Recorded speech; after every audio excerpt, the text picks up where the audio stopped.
আসসালামু আলাইকুম ভিউয়ার্স, কেমন আছেন সবাই? আশা করি সবাই অনেক ভালো আছেন। আজকে আপনাদেরকে পটল দিয়ে একটি নাস্তা তৈরি করে দেখাবো। এই নাস্তাটা খেতে এতটাই মজার হয় যে একবার খেলে বারবার খেতে চাইবেন। চলুন তাহলে রেসিপিটি শুরু করা যাক। নাস্তাটি বানানোর জন্য আমি এখানে 4 পিস পটল নিয়েছি আর এই পটলের খোসাটা কিছু অংশ ফেলেছি আর কিছু খোসা রেখে দিয়েছি। এখন এই পটলটা আমি দুটি ভাগে ভাগ করে নিব। আমি একটা ছুরি দিয়ে এই পটলটা কেটে নিচ্ছি। আপনারা চাইলে কিন্তু বটি দিয়েও কেটে নিতে পারবেন। পটলের মধ্যে যে দানাগুলো আছে সেই দানাগুলো আমি ফেলে দিচ্ছি। এই দানাটা কিন্তু অবশ্যই ফেলে দিতে হবে। তো একইভাবে আমি বাকি পটলের দানাটাও ফেলে দিচ্ছি।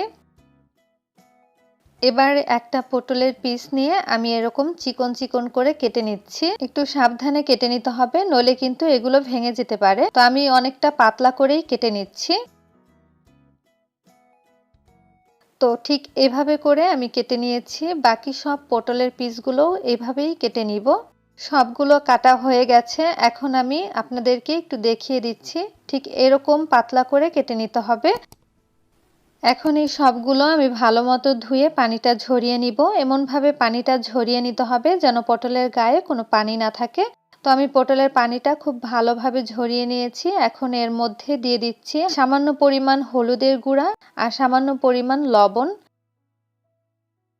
এই লবণ আর হলুদের গুঁড়া দিয়ে আমি ভালোভাবে এই পটলের পিসগুলো মেখে নিচ্ছি। এরপর একটা বাটিতে আমি হাফ কাপ পরিমাণ বেসন নিয়ে নিলাম। দিয়ে দিচ্ছি হাফ চা চামচ পরিমাণ কালো জিরা, 2 টেবিল চামচ পরিমাণ চালের গুঁড়া, হাফ চা চামচ দিয়ে দিচ্ছি হলুদের গুঁড়া, স্বাদ মতো লাল মরিচের গুঁড়া, লবণ দিয়ে দিচ্ছি সামান্য পরিমাণ। লবণটা কিন্তু আগেও দিয়েছিলাম, তাই লবণের পরিমাণটা বুঝে দিতে হবে। ভাজা জিরার গুঁড়া দিয়ে দিচ্ছি হাফ চা চামচ পরিমাণ আর 1 চা চামচ পরিমাণ দিয়ে দিলাম আদা রসুন বাটা। এখন এই সব কিছু আমি ভালোভাবে মিশিয়ে নিচ্ছি। মেশানো হয়ে গেলে এর মধ্যে অল্প অল্প পানি দিয়ে আমি একটা ব্যাটার তৈরি করে নিব। একবারে বেশি পানি দিব না, তাহলে কিন্তু পাতলা হয়ে যেতে পারে। তাই অল্প অল্প পানি দিয়ে ব্যাটারটা তৈরি করে নিতে হবে।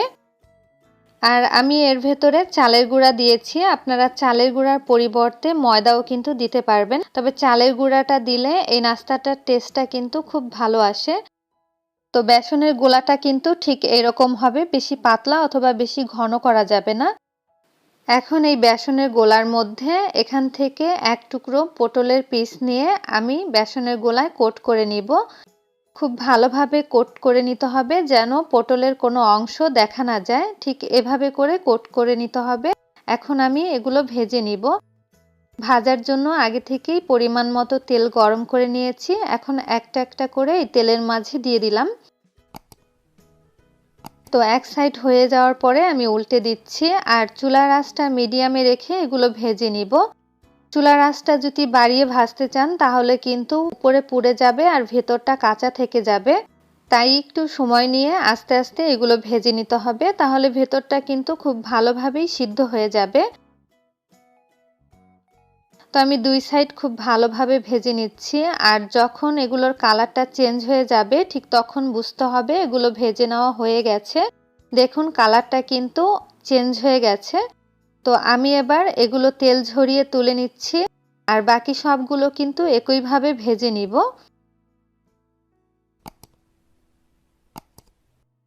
সবগুলো ভেজে নেওয়া হয়ে গেছে। আমি এই নাস্তাটা টমেটো সসের সাথে পরিবেশন করছি। আশা করছি আমার আজকের এই পটলের রেসিপিটা আপনাদের কাছে ভালো লেগেছে। ভালো লাগলে অবশ্যই বাসায় ট্রাই করবেন আর ভিডিওটি ভালো লাগলে চ্যানেলটি অবশ্যই সাবস্ক্রাইব করে রাখবেন। সবাই ভালো থাকবেন, সুস্থ থাকবেন। আল্লাহ হাফেজ।